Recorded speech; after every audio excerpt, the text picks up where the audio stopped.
topics and opinions expressed on the following show are solely those of the host and their guests, and not those of W4CS Radio, its employees, or affiliates. W4CS makes no recommendations or endorsements for radio show programs, services, or products mentioned on air or on our web. Any questions or comments should be directed to those show hosts.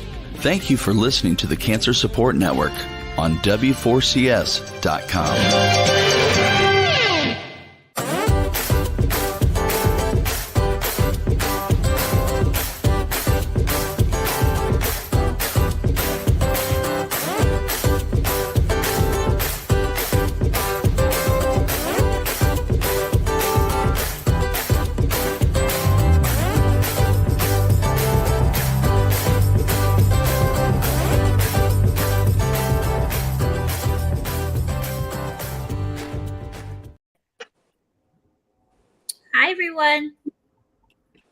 Hello. Hello. Can you all hear me out there? Yes. Oh, perfect. Because honestly, I am en route to a service that, when we're talking about today's topic, I guess the epitome of working forward to letting go. And so I do apologize for the possible glips in the script from my end, but welcome, guys. Hey, does anybody remember Hollywood Squares? Yes. There we are. Right. Straight up. John's been spring cleaning. Yes. In multiple ways outside of that haircut. And I love the haircut.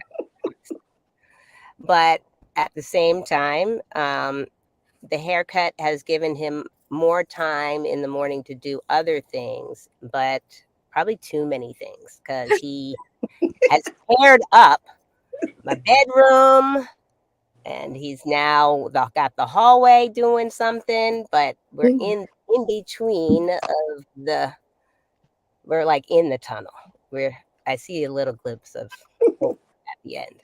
Just that mess. Definitely, he took it home last week from last week's topic. I'll tell you that. Good job. I know.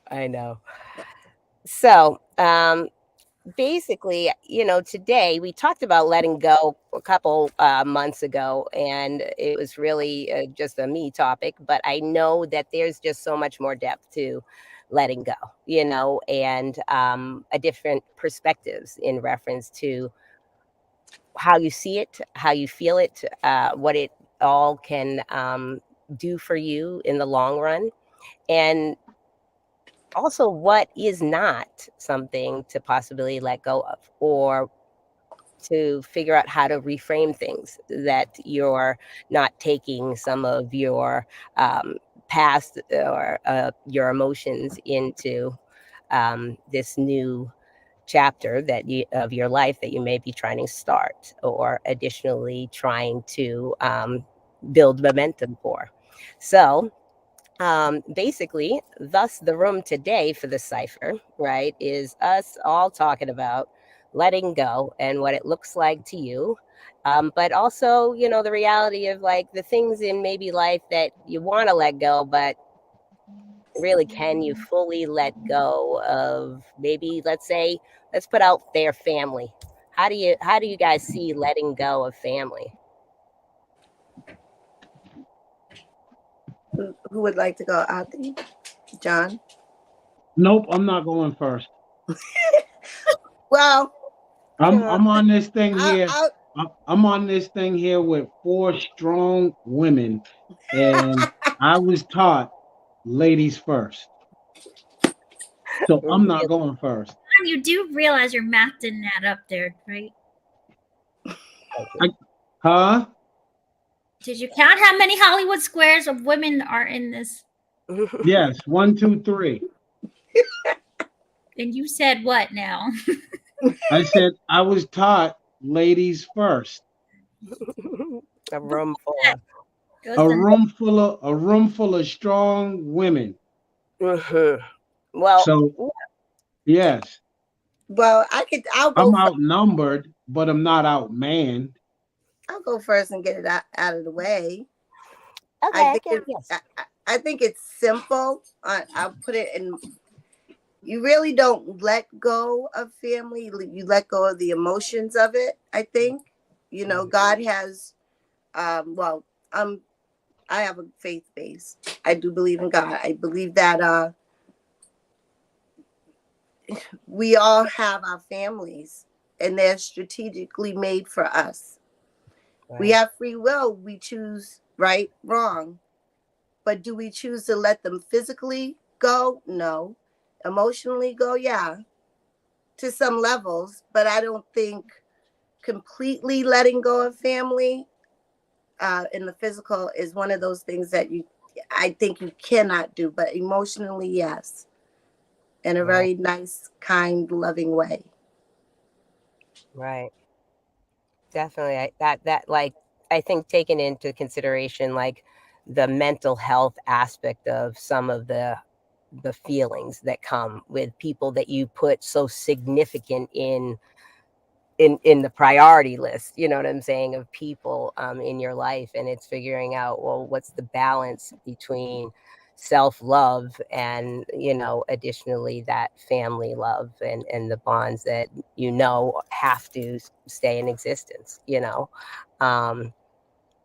but I definitely feel like that's probably the hardest realm out. Oh no. All right, John, go ahead, pick it up. You like to talk. Let's go. I'm frozen. No, you're not. Okay. So letting go of he's good. Letting go of family. You don't let go of family. Right. You just don't. Go ahead. You want to finish, Daria? The self-love piece is what you were saying. Okay, so actually now that she's back on, I'm gonna finish what I was saying, then I wanted to just add on to what Daria was saying. I don't think you ever let go of family.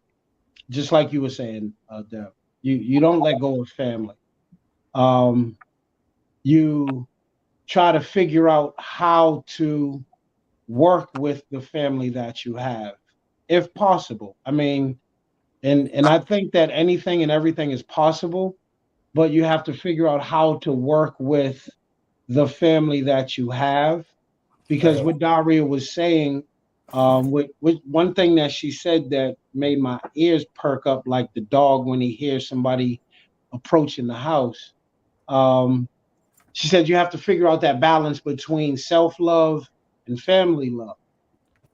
And I think that she's correct to an extent, but I would say that I don't think it's a balance. I think that the self-love piece has to come first. And I say that not selfishly, but spiritually and biblically. It states that, when the religious leaders of Jesus's day, for those that know the stories, they challenged them. And they said, what's the greatest, if you are this dude that you're claiming to be, then what is the greatest commandment? And he looked at them and laughed and said, you silly fools, let me explain to you what the greatest commandment is, because it's real simple. Love God with all your heart, mind, and soul. Then love yourself like you love your neighbor. Love yourself as you love your neighbor. Or like love your neighbors as you love yourself. Mm-hmm. So it's love God first, then it's love yourself, and then it's loving your neighbors. That's the order of love. And that's why I say I don't think it's a balance, because it's not all on equal terms. There's an order of how love should go. Because if you love God, then you'll learn that God's love for you is undeniable, unquestionable, and unequal. Then you learn to love yourself the same way that God loves you. Right. So now you're loving yourself undeniable, unequal to anything and anyone else. You're showing love for yourself. So then when people come to you in ways that aren't loving, you still know how to love them because you've learned that we go to God in ways that are unloving, unlovable, but yet and still he loves us as the example of how we are to love others. So you have to first establish a love of self, a love of self where you know that I might have messed up, but I still love me. I did this wrong, but I still love me because I'm lovable. Why do I know I'm lovable? Because God loves me even through all of the foolishness that I've done. So when you're talking about letting go of family, then that defeats that whole order of process Right. because it doesn't say, even if you went to the old Testament and go into the commandments, one of my favorite ones that I like to talk to people about is number 5. It says, love your mother and father, honor your mother and father so that your days will be long, right? It doesn't say honor and love them when they buy you the new Air Jordans, which I don't wear, or when they buy you the new Top 10s, which I always love, or if they buy you a PlayStation or put lobster tails and crab legs in front of you, or take you to Florida or California or Disney World. No, it says honor them, whether they can afford to get you the things you want, whether they're on drugs, whether they're homeless, whether they're bums, whatever the case is, that doesn't matter. None of that matters. The only thing that matters is that you show them love and show them honor. And so when we're talking about letting go of things, that defeats or contradicts the loving your mother and father and honoring your parents or loving your neighbor like you love yourself. Because if you're able to let people go, then you're saying, I can let myself go, because it's a direct contradiction of one of the biblical and spiritual principles. And I believe that's a principle that crosses all levels of faith and spirituality. So it's not just biblical, Holy Bible Christian, it's Muslim, it's Islam, I believe it's Buddhist. I believe it goes straight across because it's all about the energy of love transcends the energy of hate if you allow that to work. But it takes work. So we can't say we're letting go of people. We can let go of situations. Like you said, we can let go of the emotional connections. We can let go of all of those things, but we still have to be present so we can show love, because that's the only thing that, as it says biblically, covers a multitude of sins. Right. And we know that sin just means missing the mark. It doesn't mean it just, because that's a lot of people don't know that sin is a term that comes from archery, from shooting bows and arrows at the bullseye. And the whole point of that bullseye is to shoot the arrow in the center, that red dot, so that you know how to hit. And whenever you miss that target, they say that's a sin. And so the term sin comes about from the time period that the scriptures were written, because they were missing the mark. And so when it says we all fall short of glory, glory is hitting that bullseye. We all fall short. We miss the bullseye. So we all sin. But what do? We give love when we know a person misses the mark, because love covers a multitude of sin. So you don't let go of family. You just love them. You just let go of the foolishness. You let go of the emotional connection that you have to it. Right. Right. It's like it's one of my things I say all the time. I say it more now is you got to keep hugging. You know what I mean? It's about spring cleaning. Once you get your emotional self-love together, right? You don't have to let go of the family aspect of it, because you got yourself right. You know, you love yourself. So the same love you have for yourself, you want it to spread throughout which family you think you need to let go of. You just hug them a little tighter and tighter, and sooner or later they're gonna either hug back, or they got to do something, or there's got to be some form or level of communication at that point where you just don't feel like you want to hug back, but I'm not letting go. So therefore, back to self-love and love of whatever higher being, God, as I say, is first. Whatever spiritual belief system you have, it's all about love, self-love, and loving thy neighbor. That neighbor is your family. Absolutely. That neighbor is your family. So you got to look at the whole thing of it. So letting go of the physical, no. I'm going to stand on that, Aarti. What you think? I love this. Oh, I just wanted to bring up you all that Daria is letting go. Letting go in our little chat. She's going to get you. She has the internet like we all at times do. So the theme is that I'm letting go.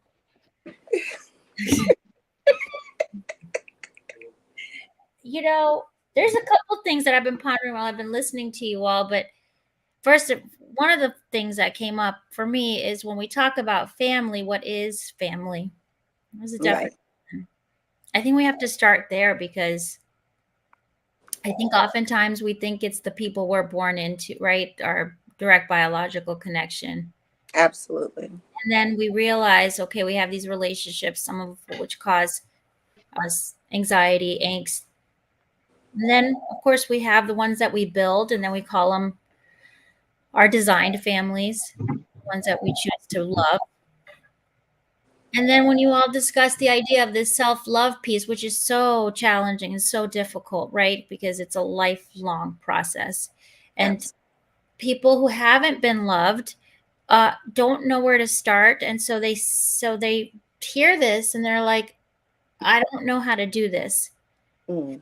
And so when you all have brought faith into it, I feel that to get to that self-love piece, you have to, something has to be grounded in spiritual or faith-based to get there. And I'm not saying religious. I'm just saying some principle. Mm-hmm. Because even in therapy, we do want to know people's, that is a question when you look at the holistic model. You do want to know if there's a spiritual, what is their sense of looking at things? What do they believe in? And that belief system is what carries you to that momentum of wanting to change the concept of, I don't like myself, I don't like me, I don't appreciate me. And then what is that a reflection of? That I don't get along with some parts of my family, right? Whatever that is. So this idea of self-love is this concept that we've discussed so many times, right? That it's all your life at different chapters, but having some way to get there, I think, has to be grounded in faith. And I love the fact that you all talked about the fact that family starts in that universal sphere. And when you feel it in the universal sphere, I think John was mentioning it's like those layers when he talked about the biblical verses. And John, I can't speak for all of the religions, but I do agree with you. There are some universal principles, right? Like do unto others as you want done unto you, golden principle. So there are a few, and I do believe you are absolutely 100% correct that love thy neighbor is one that isn't. And what does that even mean? The fact that family is not necessarily by blood, but the way that we look at relationships in general. So yeah, I mean, I think letting go is not even a principle in some ways. I think to be honest with you, when we focus on letting go, it's like it won't happen. Right? It's like a double negative, like you want to do it and then you're fixated. So I almost think it's better to realize, how do I work in little baby steps to get there and not focus on letting go so much, Right. So I think the letting go, it's not about people. It's about situations. Right. It's about feelings. It's about your emotional connection to an event, not necessarily the person. Because when we talk about letting people go, you're right. It's a direct contrast it's a direct contrast to who we are, who we're created to be. If you say, love thy neighbor, or do unto others like you want done unto yourself, then you want yourself to be forgiven for things, because none of us are perfect. So if we want to be forgiven, then we have to let go of the incident or experience that we had with someone that's negative. We have to let that go so that we can then come to a space where we can offer forgiveness. Because if we want that for ourselves, then we have to offer it to someone else. Right. And so we don't it's not about, I don't let go of people. And when Deborah was talking about the hugging, you just hug them a little tighter. What I was thinking about is, yes, and it doesn't have to be a physical hug. Right. It could be a hug with words. Exactly. It could be a telephone call. Even if they don't answer the phone, you still make a telephone call. They're not going to answer. But I have a couple of friends, and I wish Daria was on the phone right now, so on this call, so you all could see her face when I say this. I have a couple of friends that I will constantly call that do not answer their phones. It's me. They don't answer their phones. They don't return phone calls. You can text them, you can call them. They just don't. And she always says, why are you still wasting your time calling them? They're not going to answer. That's all right. One day they just might. One day they just might. And then when they do, I'll say to them, dude, I done been calling you for I know you seen my number, because the cell phones that I have are the same for everyone else, and they all work the same way. So if I call you and you don't answer the phone, it's going to show up that, oh, you got a missed call. And then you look at it, you're going to see my name. And if I text you and you don't respond, when you got mixed text message, you're going to look at it, you're going to see that I called and that I said, call me back. But they don't do it. I don't let them go. I give them that grace. And so whenever they can, when they're ready, because you don't know what's going on in someone else's life. Exactly. 100% so true. And so you can't let them go. You just got to give them that grace. And so, that people. Yeah, you got to give them that grace. And what is grace? What is grace? Grace is getting something you don't deserve. Mercy is not giving you what you do deserve. Right? And so I could say, they ain't answering my calls. They ain't called me back. They don't reach out. We've been friends since we were 12. Like, what is going on? And I could cut them off. Because that's and my human thinking. That's what they deserve. And my emotional thinking. They deserve that. But I know what I deserve. Right. But I also know that I've gotten mercy. Right. So I have to extend that. So what do I give them? I give them grace, because I know I've received grace. There's things that I have in life that I don't deserve, right, but I've been giving them, and I've been given grace. And so I share that grace that I've been given from up above, that's been extended to me. I then now extend it to others, because I treat people the way I want to be treated. Right. I do unto others the way I want done unto me. I love people the way I want to be loved, the way that I love myself. And Daria will tell you, if she was here, right, I love me some me. Yeah. But I want to what's the word? I want to back you up on something. You use the term I, right? Yes. So when I want to, but if on another level, we're talking about God's love, right? Spiritual love. Yep. Right? This is how my brain operates, right? If God had a sense of humor like I do, right? He set laws like for us, so he doesn't let us go, right? Because by all means necessary, he should have let us all go a long time ago, right? So that word I, that letter I, it doesn't go with letting go. I let go. No, we let go. Us let go. No, God doesn't let go. That's so right. There we have those rules of kindness that these laws that he set of love and joy and peace and grace and mercy. That comes from him, Absolutely. not I. So when we start using the word of him or us or we, then I think the hug will get a little untight, and then that other hug will reach up behind and embrace back. So if we stop putting what we want, then maybe the letting go won't be so difficult for some people. Because letting go for me I told you, is a mess. It was a mess. I didn't know where to start or where to begin. But all I know is I'm here now and I like it. And I'm telling everybody, keep hugging, because if you take the I out of it and put another letter into it, it works. I'm telling you, it works. I'm still work in progress. But yeah, that we got to take it out, and it has to be a family thing, whether it's your neighbor, whether it's the person you work with, whether it's your child.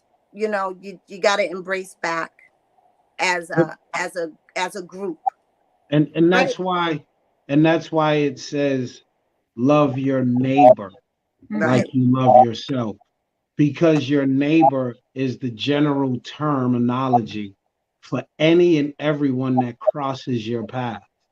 Right. It's not just the people that, you know, how we turn neighbor into the person that lives next door to me. No, it's much bigger than that.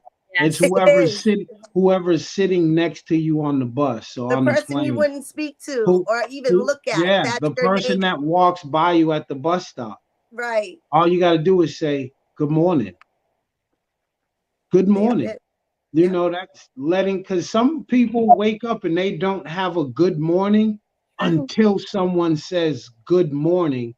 And then it opens their eyes to, this is a good morning because I'm alive. Let me let go of that grump. Yeah.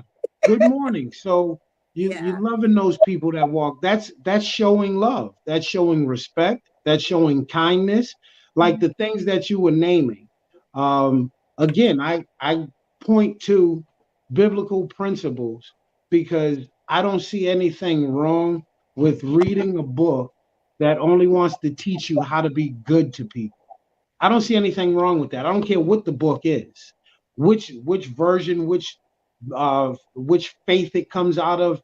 If the main purpose of it is to teach you how to be good, to be a good person, I don't see a problem with it. So I can reference back to some of those principles. And so when you were talking about, you know, the principles that God gave us, not necessarily the laws, but the principles. The principles are be good, be gentle, joyous, giving. You're in different of the spirit, and that's the spirit that we all have, because we all have a spirit in us. I don't care what faith system you follow, we all have a spirit in us. And that spirit is not a spirit of bad, it's not a spirit of evil. It is the spirit of kindness, of love, of gentleness, self-control, compassion, all of those things. And so we have that spirit, and when we show them, biblically it's called the fruits of the spirit. Because if you have an apple tree, the only reason you know it's an apple tree is because you see apples growing off of it. You see apples on the ground around it, coming from it. So you know that's an apple tree. So how do you know that you have the fruits of the spirit of your God in you? By showing that you have kindness, joy, peace, self-control, forgiveness. And so you're displaying those fruits and you display them to your neighbors, anyone that walks and crosses your path. So that says, I can't let go. I have to hold on the same way the God that I believe in holds on to me, regardless what I do, he holds on to me. He's like, you're going to get this right. Because I'm going to continue to show you love. I'm going to continue to give you those hugs, whether it's physical or verbal. I'm going to give you those hugs so that you feel that I still love you, even through this foolishness, even through all of our problems. I still have love for you, and I'm not going to let you go. I'm just going to love you through it until you get to a place where you can show some love back, reciprocate some love. And even if you can't, I'm not going to cut you off, because that's not what has been done to me. Again, going back to the grace and mercy, that's not been done to me. So why should I do it to you? But the situation, the fact that you smacked me, the fact that you spit on me, the fact that you cut my tires, the fact that you did these negative things to me, I can let that go. I can let that stuff go, but I can't let you go. That is, I was like, that's another topic altogether. Yeah. Wait, John, you like music? What's that song? I smashed the windows. Oh yeah, I was getting ready to say Jasmine Sullivan. That was my Jasmine Sullivan reference. And she got a song, I smashed the windows out your car, because she's upset. No, we don't want that. She needed to let that situation go. Right. Let the emotional connection to that incident, let that go, so you can move forward. Because as long as you're holding on to the incident and the emotional connection you have to that incident, you'll never be able to let it go. You'll always be tied. Every time you see that person, you're tied to that situation that happened 17 years ago. You're tied to that situation that happened 20 years ago. And so every time you see that person, it brings you right back to there. Right. When you need to be up here, letting stuff go from back there so you can move forward and advance. And that stuff becomes an anchor to hold you down. So you got to let those things go. So here's the thing, you all. While you're talking, if you think about children, right? Children have a very hard time letting go of things because they're short-term, long-term memory. Like it's very difficult, right? Yeah. But even with adults, so my question to you all is, how do you do this process that we're talking about? Like, easier said than done, right? Where do you start with the process of, we said you have to take baby steps, but what would someone's baby step look like of starting to let go? We're not using the word let go, but I'll use my own self, because I tell everybody, the last segment, it's not easy, right?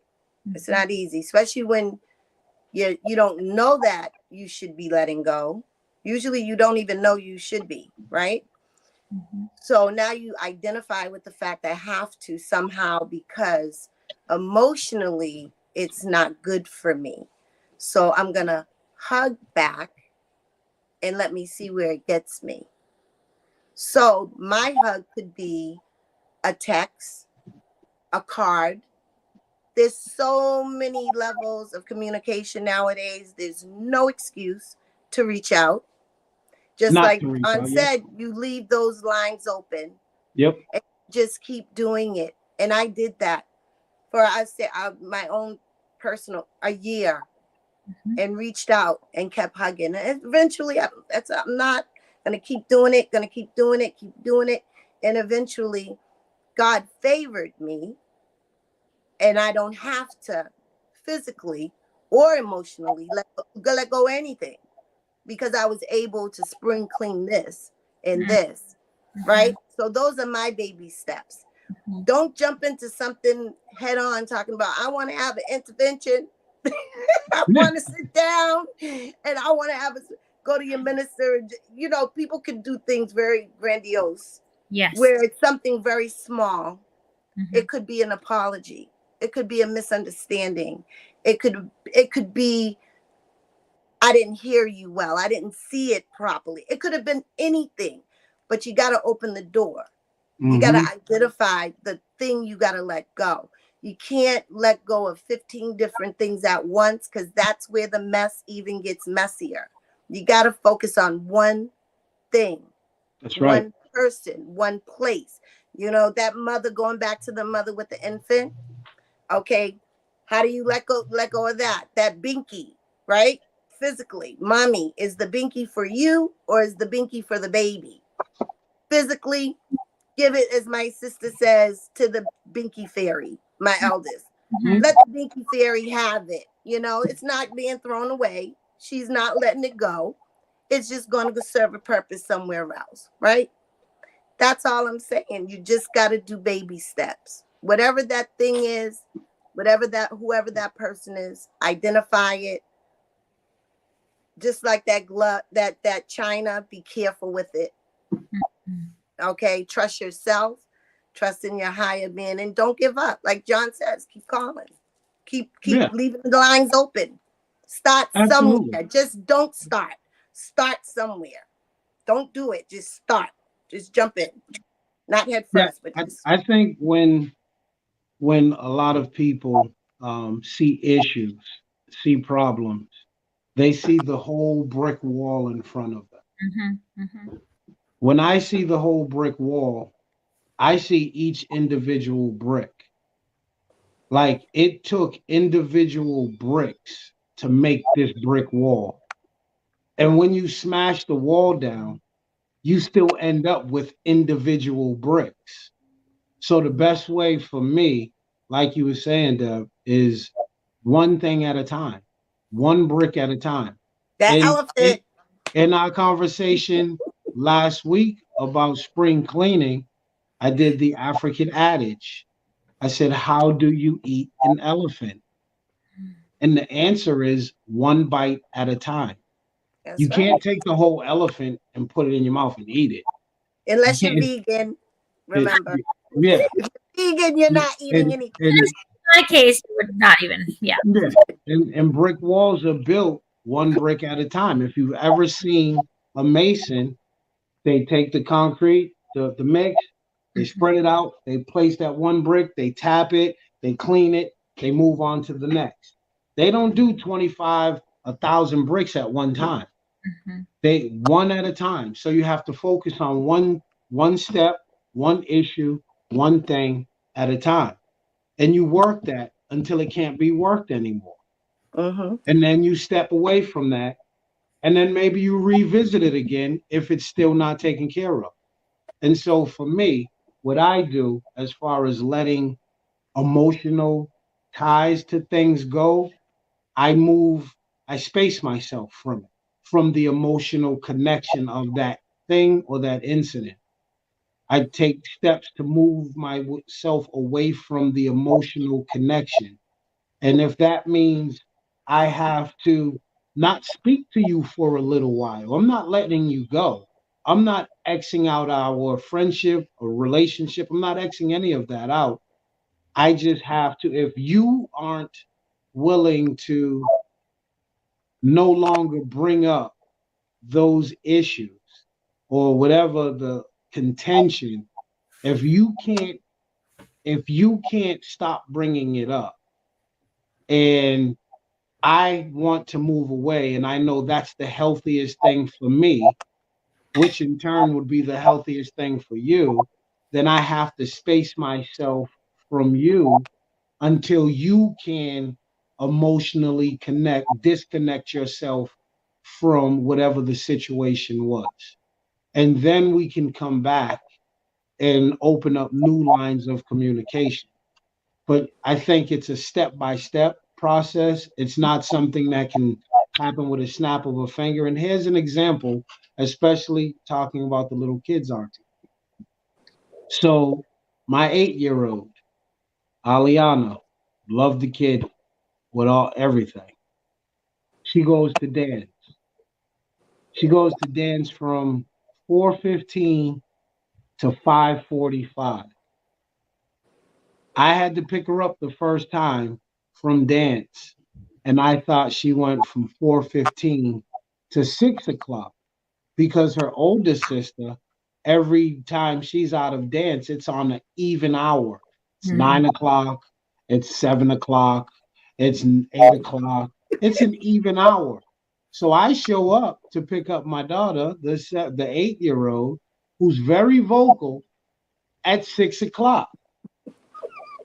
I get in there and she immediately starts. She doesn't care who's around. She does. Daddy, you were supposed to be here a long time ago. I've been sitting here waiting for you, and you were late. I don't want you to leave anymore if you bring me to dance. You have to stay here because I don't want to be late, right? That was the first day. So she goes once a week. 2 weeks later, I had to bring her to dance. She says, after I've apologized for the last 2 weeks about being late, because everybody has heard about it, everyone in the family has heard about it. Days afterwards, she's still talking. You know, family members come over, they call. You know, my daddy left me at dance. I was there all by myself for so long. I didn't know if he forgot about me. So it didn't stop. 2 weeks go by. I got to bring her to dance. We get to dance. She says, Daddy, you're not leaving, right? Because remember, you forgot me the last time. I didn't forget you. Yeah, you weren't there when I was out. She couldn't let it go. She still talks about it now. We're a month, 2 months into it. And if I got to pick her up, she's like, or if I got to drop her off, are you staying in the parking lot? Because I don't want you to forget. She didn't let go. But that's the situation where I can't put space between me and her until she gets it, because she still depends on me to get her there and pick her up from there. And so what I have to do in that instance is I have to constantly provide her with the level of confidence that I'm not going to forget you. I didn't forget you last time. I just had a misunderstanding of the time. But the time is now ingrained in my head. So I'm inside the building 5-10 minutes before she even comes out of dance, standing there waiting for her until she gets the confidence that I'm going to be there. She doesn't have to speak about it.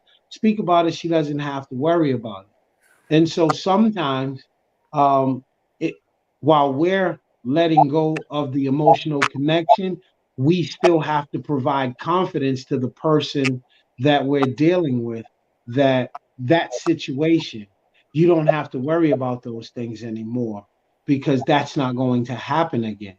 And so that's, those are like you said, the baby steps and letting it go, but it's not letting the person, it's letting the situation or the incident. Yeah, but that's just like what I'm saying is like, we often assume what another person is feeling, that they're feeling the same way you are.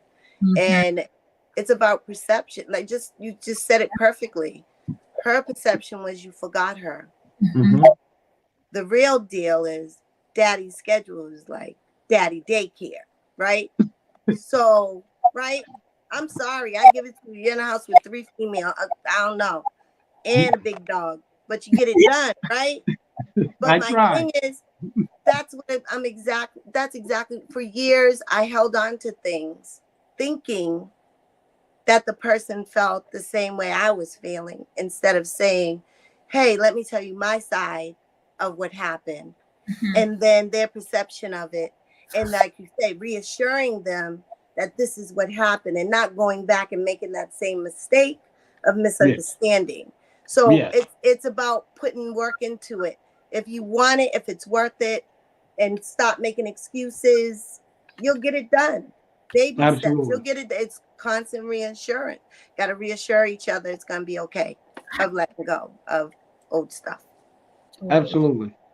And that's where I tell people a lot of times, because a lot of times people use that term, common sense. I hate that term. I hate it.